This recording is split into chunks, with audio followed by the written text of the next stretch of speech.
आप देख रहे हैं हमारी खास पेशकश मुर्तजा के माइंड गेम का पूरा सच, हसिया वाले पोस्टर का पोस्टमार्टम। देखिए, 4 अप्रैल को गोरखनाथ मंदिर पर हमला करने वाले मुर्तजा को लेकर रोज नए खुलासे हो रहे हैं, लेकिन इस बार जो खुलासा हम करने जा रहे हैं वो बेहद सनसनीखेज है, क्योंकि आईएसआईएस ने एक वीडियो जारी किया है और इस वीडियो ने कर दिया है खुलासा कि आखिर किसके संपर्क में मुर्तजा था और क्यों उठाया ये दहशतगर्दी वाला कदम।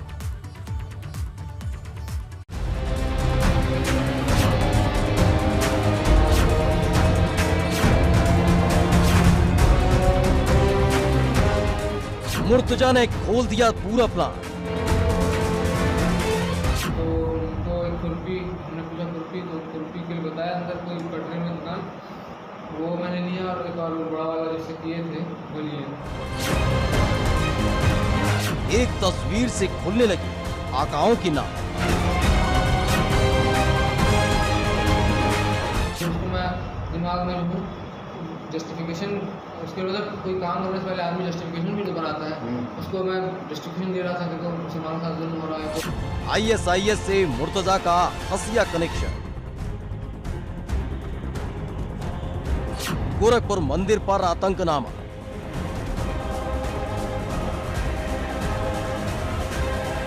मुर्तजा पासी का सनसनीखेज कबूलनामा। मुझे उस तरह से मैं सोच के मैं बोला कि अब थक गया, सोच मैं बोला कर ही दो भाई। मुर्तजा की कट्टरपंथी सेना का पर्दाफाश।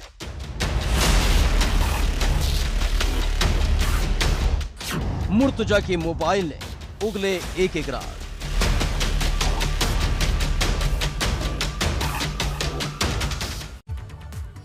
सबसे पहले आपको दिखाने जा रहे हैं मुर्तजा अब्बासी का आईएसआईएस कनेक्शन। ये बात हम इसलिए कह रहे हैं क्योंकि जो वीडियो आईएसआईएस ने जारी किया है वो कई सारे राज खोलने वाला है। बताती है कि आखिर वो सिर्फ हथियारों तक तो सीमित नहीं था, बल्कि धारदार हथियार के दम पर आतंक फैलाने का मंसूबा भी रखता है। और बस यहीं से जुड़ती है वो कड़ी जो आईएसआईएस को मुर्तजा से जोड़ देती है। एक तस्वीर और आईएसआई कनेक्शन।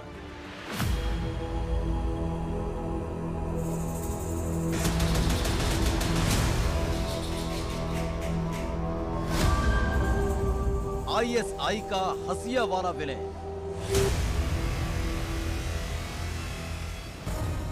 गोरखपुर मंदिर हमले के दौरान अहमद मुर्तजा अब्बासी ने हड़कंप मचा दिया था। हाथ में हसिया लेकर वो सड़क पर घूम रहा था, एक के बाद एक हमले कर रहा था।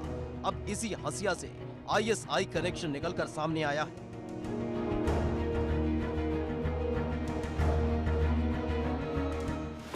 अब इस तस्वीर को जरा गौर से देखिए। एक तरफ आईएसआईएस का आतंकी है जो हाथ में हसिया लेकर बैठा हुआ है, वहीं दूसरी तरफ गोरखपुर मंदिर पर हमला करने वाला अहमद मुर्तजा अब्बासी है। आईएसआईएस के एक वीडियो ने देश की सुरक्षा एजेंसियों के कान खड़े कर दिए हैं और हड़कंप मचा दिया है। दरअसल अभी तक आतंकी संगठन चेतावनी देने के लिए या धमकी देने के लिए जिस तरह के वीडियो जारी करते थे उसमें वो अत्याधुनिक असलहे, जिसमें AK-47, AK-56 जैसी राइफलें शामिल होती थी, वो लेकर प्रदर्शन करते थे और चेतावनियां देते थे, अपने बयान जारी करते थे। लेकिन पहली बार 25 मार्च को आईएसआईएस ने एक वीडियो जारी किया जिसमें धारदार हथियार दिखाए जा रहे हैं। आईएसआईएस के जो तमाम संगठन हैं, उनके जो कमांडर हैं, वो उस वीडियो में मौजूद हैं और धारदार हथियार दिखाकर ये बता रहे हैं कि भारत में उनके 4 स्लीपर सेल मौजूद हैं।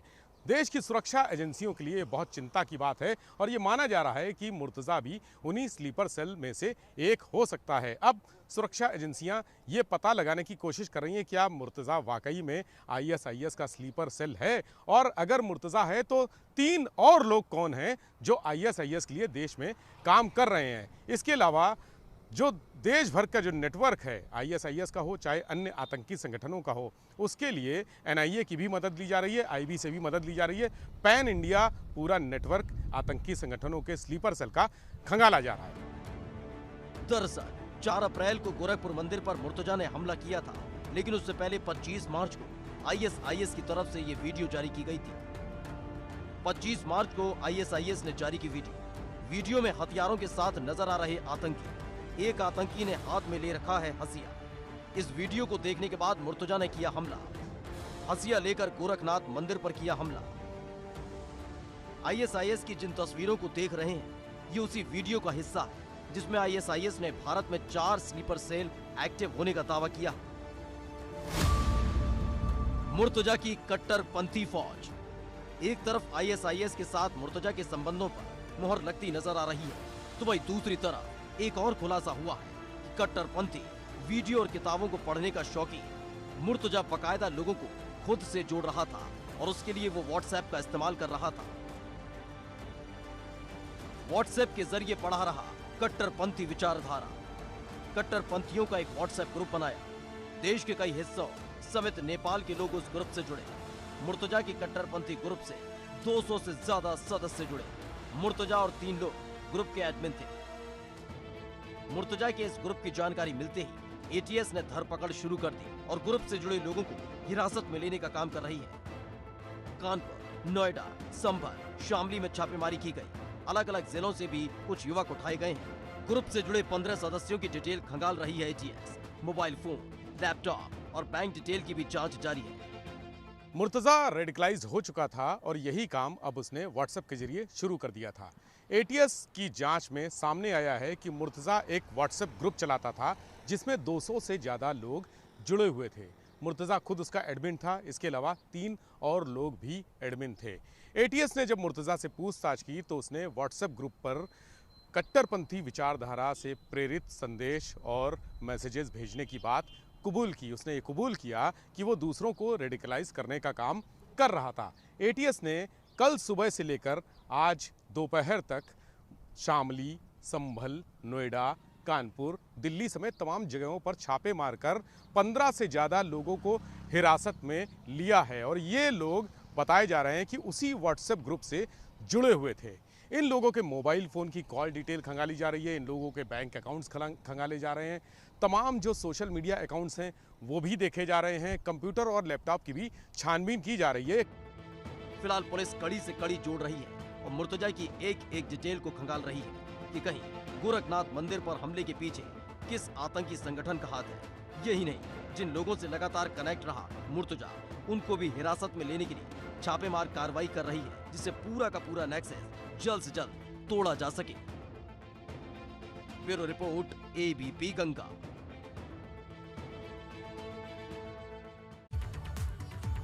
अब तक जांच एजेंसी मुर्तजा से जुड़ी हर एक बात की परत खोल रही है और उसी आधार पर खुलासे हो रहे हैं। लेकिन इस बार खुद गोरखनाथ मंदिर पर हमला करने वाला अहमद मुर्तजा अब्बासी अपने बारे में खुलासा करेगा। बताएगा कि कब, कैसे और किसके कहने पर उसने ये कदम उठाया। इसके साथ ही उस रोज किसके साथ वो पहुंचा था गोरखनाथ मंदिर। तो सुनिए मुर्तजा अब्बासी का पूरा कबूलनामा।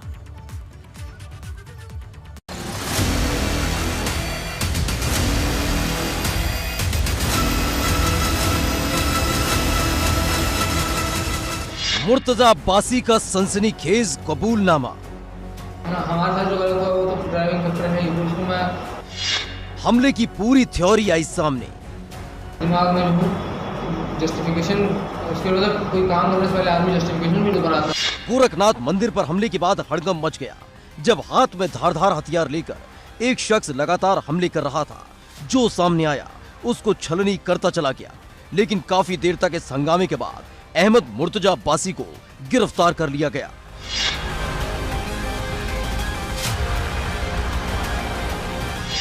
अहमद मुर्तजा अब्बासी से जुड़े हर एक तथ्य की तलाश यूपी एटीएस कर रही है। मुर्तजा के परिवार से लेकर उसकी पूर्व पत्नी से भी एटीएस पूछताछ कर चुकी है। तो वहीं उसके घर पर भी एटीएस ने जांच की, जहां से एयरगन से लेकर छर्रे और कई तीर्थ स्थलों की तस्वीरें बरामद हुई।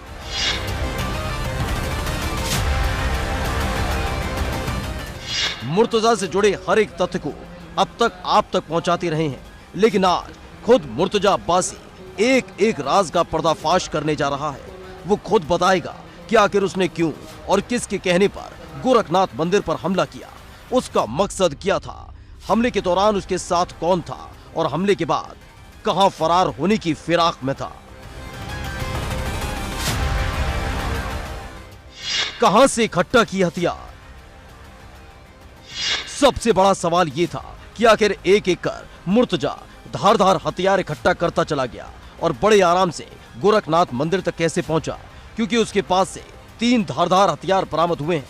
साथ ही सवाल ये कि क्या वो अकेला था या कोई और भी उसके साथ था, तो इस सवाल का जवाब खुद मुर्तजा अब्बासी ने दिया है। तो उनको एक खुरपी, हमने पूछा खुरपी, तो खुरपी के लिए बताया अंदर कोई पटरी में दुकान, वो मैंने लिया और एक और बड़ा वाला जैसे किए थे वो लिए। तो दोनों सामान लेके हम टेम्पो पे चढ़े, 450 से 500 रुपये का सामान था। टेम्पो पे चढ़े, टेम्पो से नगड़ आए। क्या था मुर्तजा का पूरा प्लान? मुर्तजा अब्बासी ने अब तक बताया कि वो अकेला नहीं था, बल्कि उसके साथ एक शख्स और मौजूद था। उसके साथ ही वो बैग में धारदार हथियारों के साथ वो गोरखपुर पहुंचा था। लेकिन अगला सवाल ये है कि आखिर उसका प्लान क्या था?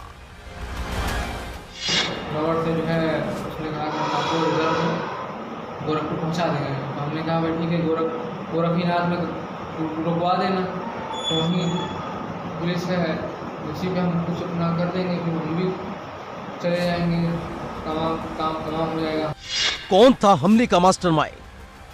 जिस तरह से मुर्तजा अब्बासी ने इस घटना को अंजाम दिया, उसे देखकर लगता है कि जल्दबाजी में इस घटना को अंजाम दिया गया है, क्योंकि हथियारों के नाम पर सिर्फ हसिया मिला है, जबकि जांच में सामने आया है कि मुर्तजा लगातार शूटिंग की प्रैक्टिस घर की छत पर कर रहा था। फिर ऐसा क्या हुआ कि उसने हसिया से ही घटना को अंजाम दे डाला, और किसके आदेश पर? एंगल से हम सोच रहे थे जस्टिफाई करने का कि ऐसा भी है कि हाँ भाई देखो CNRC भी कर रहे हैं तो गलत हो रहा है ना। हमारे साथ जो गलत हुआ वो तो ड्राइविंग फैक्टर है ही, उसको मैं दिमाग में जो जस्टिफिकेशन, उसके मतलब कोई काम करने से पहले आदमी जस्टिफिकेशन भी तो बनाता है, उसको मैं जस्टिफिकेशन दे रहा था। देखो मुसलमानों के साथ जुल्म हो रहा है, कोई कर्नाटक में इतनी हो रहा तो हम अब कोई नहीं करेगा। तो मुझे उस तरह से मैं सोच के मैं बोला कि अब फिर थक गया सोच में, बोला कर ही दो भाई, हम ही ये बीड़ा उठा ले, मतलब हम मतलब अब हाँ यही सब कुछ लेके। मुर्तजा अब्बासी का ये कबूलनामा उस वक्त का है जब 4 अप्रैल को उसने गोरखनाथ मंदिर पर हमला किया था और काफी देर बाद उसे गिरफ्तार कर लिया गया था। उसी वक्त पूछताछ के दौरान उसने बताया था कि आखिर उसके जहन में क्या चल रहा है। ये पूर्व में ही बताया जा चुका है कि घटना एक बड़े साजिश का हिस्सा है और हर एक पहलू पर विचार किया जा रहा है। आज जो वीडियो सामने आया है उसके बारे में भी पूरी तहकीकात हो रही है और उस व्यक्ति के द्वारा जो भी चीज़ें बताई जा रही हैं हम उसको पूरी तरीके से वेरीफाई करेंगे और उसके बाद उसमें अग्रिम कार्रवाई की जाएगी। फ़िलहाल पुलिस कस्टडी रिमांड में जो अभियुक्त है उससे ATS की टीम लगातार पूछताछ कर रही है। फिलहाल ATS लगातार जांच कर रही है और उसकी जांच सिर्फ गोरखपुर तक सीमित नहीं है, बल्कि वो लोग भी ATS के दायरे में हैं जो मुर्तजा के संपर्क में थे। Bureau report, ABP Ganga. अब बात करते हैं द बुलडोजर की, जिसके आगे अपराधी सरेंडर कर रहे हैं, क्योंकि वो जानते हैं आज नहीं तो कल उनका नंबर भी आने वाला है।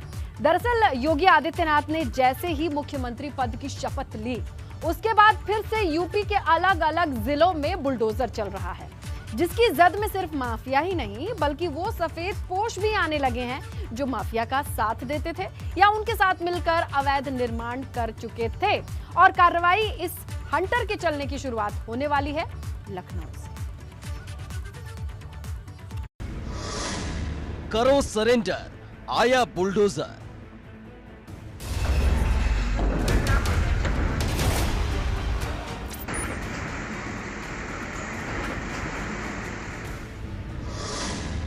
बारी बारी सबका नंबर।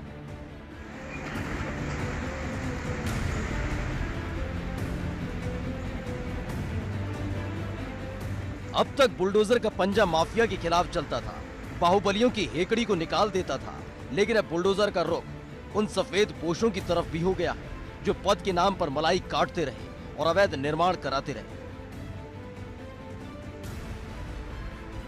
राजधानी लखनऊ के बालू अड्डा में बनी 6 मंजिला इमारत को पीले पंजे ने खुरच दिया था।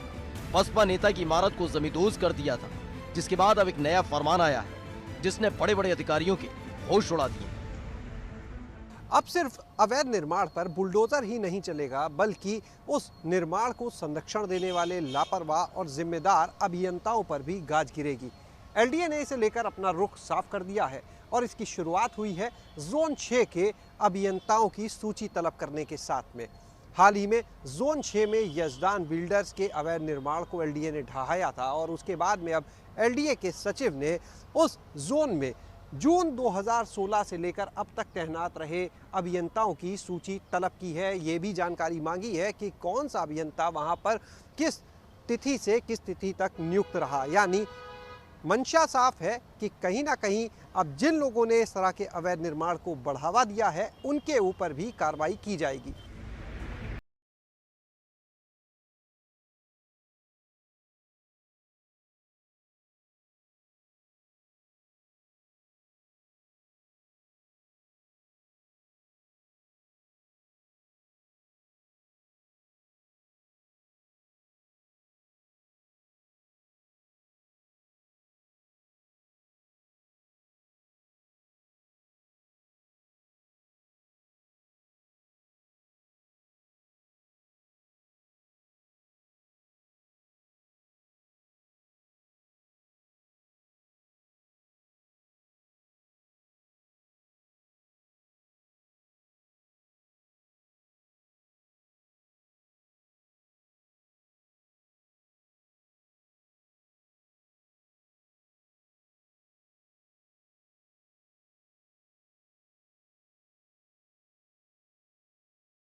में जीएस लैंड ग्राम बिछाई में जीएस लैंड पर कब्जा था थान और बार बार इसकी शिकायत की जा रही थी। तो इसमें जांच हुई तो जांच में पता चला कि लगभग 1.5 बीघा भूमि पर कब्जा था और वो भूमि एक्चुअली चिन्हांकित कर दी गई थी पहले से ही पंचायत भवन के लिए और प्लस जल निगम की टंकी का भी एक प्रस्ताव जो है पेंडिंग था। तो वहां पर बाकायदा नोटिस वगैरह देते हुए और अतिक्रमण हटाया गया। बुलंदशहर में भी सरकारी बुलडोजर कर्जा अनूप शहर रोड पर बन रही अवैध कॉलोनी को ध्वस्त कर दिया गया। विकास प्राधिकरण की भूमि पर अवैध कॉलोनी बनाई जा रही थी। इसके साथ ही एक पेट्रोल पंप को भी सील कर दिया गया।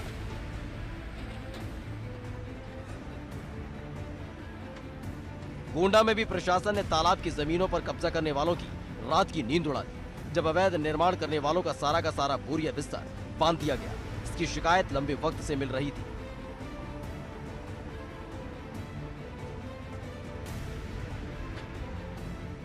जनपद के सरकारी जमीनों पर अवैध जो कब्जे किए जा रहे हैं और या जो निर्माण है अवैध निर्माण है उनको बुलडोजर लगा के ध्वस्त करने की कार्रवाई हमारी गतिमान है। तहसील सदर के गांव में रुद्रपुर बिसेन में नवीन प्रति की भूमि पर, थाना धानेपुर के ग्राम बिशंबरपुर में तालाब की भूमि पर, तहसील मनकापुर के ग्राम झिलाही में नवीन प्रति की भूमि पर और इसी प्रकार तहसील करनेलगंज के ग्राम पहाड़ापुर में खलिहान की जमीन पर अवैध कब्जा निर्माण कार्य कर लिया गया था, उसे ध्वस्त करने की कार्रवाई। सरकारी बुलडोजर अब शहरों से लेकर गांव तक घूम रहा है और पहले कार्यकाल के दौरान जो माफिया बच गए थे, योगी सरकार के दूसरे कार्यकाल में उन माफिया का नंबर आया है। Bureau report, ABP Ganga.